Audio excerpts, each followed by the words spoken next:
किसी के साथ संयोग हुआ है या जन्म हुआ है। जन्म को ही संयोग कहते हैं, और जब कोई चीज़ जिससे मिलती है उससे ही बिछड़ जाती है तो उसको वियोग बोल देते हैं। संयोग और वियोग ये एक क्रम है।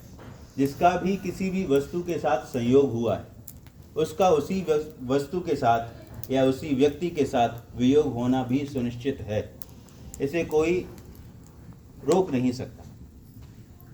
शास्त्रों में कहा गया है कि जैसे पके हुए फल का टूटकर जमीन पर गिर जाना ही ये एक अंतिम सत्य है, वैसे ही इस संसार में जो कोई भी जन्म लेता है उसका एक ना एक दिन उस संसार से ही जाना होता है। ऐसा कोई भी नहीं है जिसका इस संसार में जन्म हो और उसके बाद वो कभी ना जाए। ऐसे तो संसार नहीं चलेगा। फिर जन्म और मृत्यु के क्रम में हम खुद को कहाँ पाते हैं? बहुत बार सुना होगा ये संसार राग और द्वेष के बंधनों से मुक्त नहीं हो सकता, क्योंकि हम मनुष्य हैं तो हम इन बंधनों में बंधे हुए हैं हमेशा। मृत्यु अवश्य होनी है और सबकी होनी है। महाभारत में यक्ष और युधिष्ठिर का एक संवाद आता है, जिसमें यक्ष युधिष्ठिर से जब अंतिम प्रश्न पूछता है तो वो बोलता है कि बताओ युधिष्ठिर, इस संसार का सबसे बड़ा आश्चर्य क्या है? ऐसा क्या है कि दुनिया में इससे बड़ा आश्चर्य कोई और ना हो? तो युधिष्ठिर जवाब देते हैं कि इस संसार में निरंतर लोग मृत्यु को प्राप्त होते हैं और न जाने कितने लोग उनकी शव यात्रा में शामिल भी होते हैं, और निरंतर ये क्रम चलता आ रहा है। लेकिन शव यात्रा में शामिल होने के पश्चात भी, जाने के पश्चात भी, अंतिम संस्कार करने के पश्चात भी जो लोग वापस आते हैं वो ये सोचते हैं कि ऐसे हमें तो कभी कहीं ऐसे जाना ना होगा। ये आश्चर्य है कि इतना करने के बाद भी, ऐसा देखने के बाद भी लोग उन बंधनों में हमेशा युक्त रहते हैं, मुक्त नहीं होते। अब प्रश्न आता है, क्या मृत्यु का दुख होता है सभी को? मृत्यु का दुख किसी को नहीं होता। क्यों नहीं होता या कैसे नहीं होता? आप न्यूज़पेपर पढ़ते ही होंगे, खबर भी देखते होंगे। न जाने कितने लोग एक्सीडेंट में मर जाते हैं, न जाने कितने लोग किसी न किसी दुर्घटना में रोज़ न रोज़ मृत्यु की गोद में चले जाते हैं। लेकिन ऐसा तो नहीं होता कि हम अखबार पढ़ रहे हों और रोने लग जाते हों। बिल्कुल नहीं रोते। हम कब रोते हैं?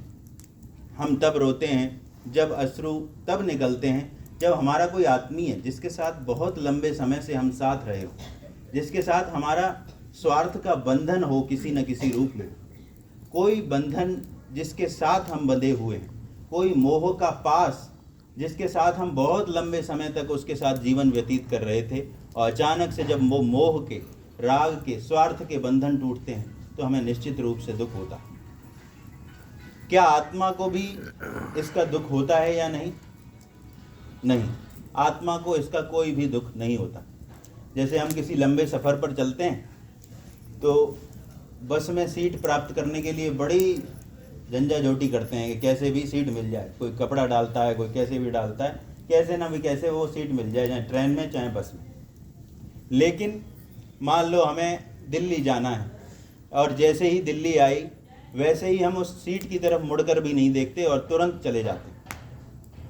ठीक वैसे ही वो आत्मा जो इस शरीर में अब तक था, उसका भोग जैसे ही पूर्णता को प्राप्त होता है, किसी न किसी कारण मृत्यु कोई न कोई कारण अवश्य अपना बनाती है। उसके बाद वो ऐसे ही छोड़कर चला जाता है जैसे हम सीट को छोड़ के चल देते हैं। उसे कोई भी उसका बंधन, कोई भी दुख या पश्चाताप नहीं होता। वो परमात्मा की व्यवस्था के अनुसार आत्मा अपने पूरे भोग को पूर्ण करते हुए किसी न किसी नए शरीर में प्रवेश कर जाती है। और ऐसा कभी नहीं होता कि एकदम से कोई चीज़ हो जाना। इसका कहीं न कहीं किसी भी रूप में एक कारण अवश्य होता है। सृष्टि का एक नियम है सांख्य दर्शन में कि बिना कारण के कोई कार्य नहीं होता। ठीक वैसे ही परमात्मा अगर किसी भी जीवात्मा को एक शरीर से निकालता है तो वो कहीं ना कहीं उसकी व्यवस्था पहले ही किसी न किसी शरीर के लिए कर चुका होता है, और उसी की व्यवस्था के अनुसार ये वहाँ चली जाती है। अब आत्मा को दुख इसलिए भी नहीं होता है क्योंकि न जाने कितने कितने जन्मों में वो व्यतीत हो चुका है। जब नामकरण संस्कार होता है तो एक मंत्र आता है, ओम को असी कतमो असी किम नाम असी। मतलब जो जीवात्मा इस परिवार में आई है वो कौन है, कहाँ से आई है, नहीं जानते। उसके न जाने असंख्य जन्म पहले हो चुके हैं।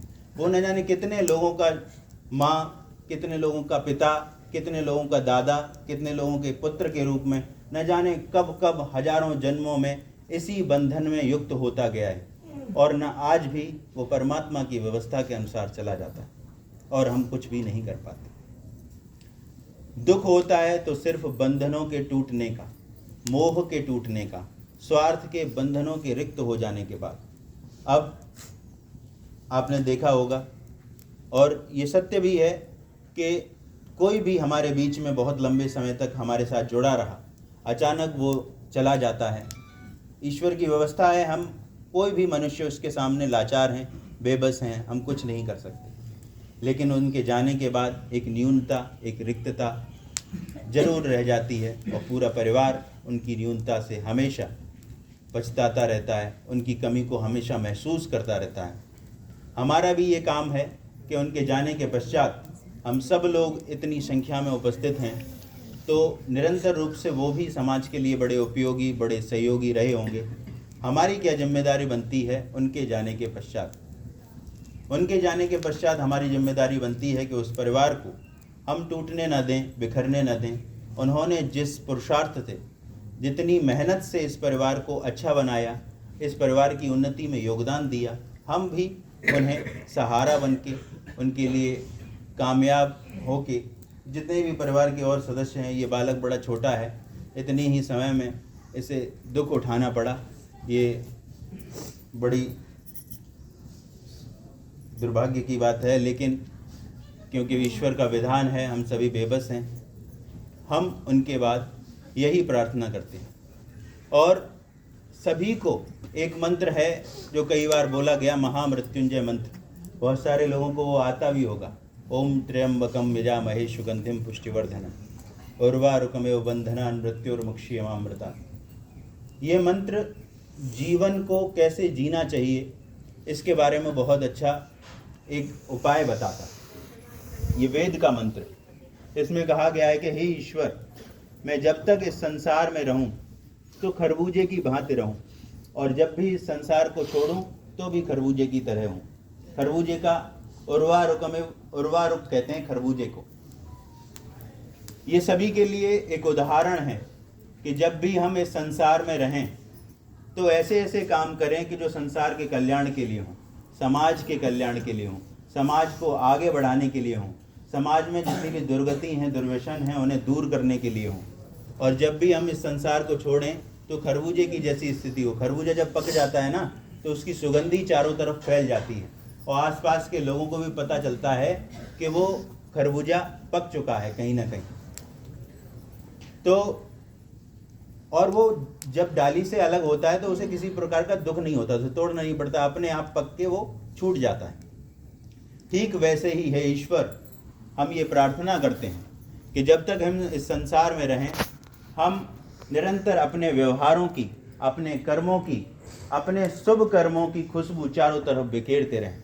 और जब भी हम इस संसार को छोड़ें तो हमें किसी भी प्रकार का कष्ट न हो, बल्कि इस संसार को हम त्यागपूर्वक जीकर तुरंत इससे विरक्त हो जाएं और बिना किसी दुख के, बिना किसी पीड़ा के इस संसार को छोड़ दें। और जैसे खरबूजा अपनी सुगंध चारों तरफ बिखेरता है, वैसे ही जब हम इस संसार को छोड़ें तो हमारे उत्तम व्यवहारों की, उत्तम कर्मों की जो खुशबू है, जो सुगंधी है, वो चारों तरफ फैलती रहे। चारों तरफ लोग उदाहरण के रूप में जाने के बाद भी हमें याद करते रहें। यही सच्चा जीवन है, यही जीवन जीने की शैली है। और एक कहते हैं कीर्ति है यस्य स जीवति, जिसकी कीर्ति इस संसार में रहती है वो हमेशा इस संसार में जीवित रहता है। आपने देखा होगा भगवान राम, भगवान कृष्ण और न जाने कितने महापुरुष, न जाने कितने समाज सेवी इस संसार को कब कब का छोड़कर चले गए, लेकिन हजारों वर्षों के उपरांत भी हम उनका स्मरण करते हैं, उन्हें याद करते हैं। क्योंकि उन्होंने कुछ ऐसे कर्म किए जिससे समाज को इतने वर्षों के बाद भी एक प्रेरणा मिलती है। लोग उदाहरण के रूप में आज रामायण का उदाहरण दे देते हैं, राम के जीवन का उदाहरण दे देते हैं, कृष्ण के जीवन का उदाहरण दे देते हैं। वो इसलिए ताकि उन्होंने ऐसे कर्म किए कि हम निरंतर उनके कर्मों का एक पाथेय बनकर उनके कार्य जो हैं वो मार्गदर्शन का काम करते हैं। वैसे ही अगर हम इस संसार में हमेशा के लिए जीवित रहना चाहते हैं तो इस संसार के लिए कुछ ऐसे कर्म कर जाएं कि हमें ये संसार बाद में भी याद रखे। यही जीवन जीने का एकमात्र उद्देश्य हर किसी का होना चाहिए। और बाद में अंतिम समय में यदि कोई ऐसे कर्म करके जाता है तो उनसे बिल्कुल भी दुख पीड़ा नहीं उठानी पड़ती।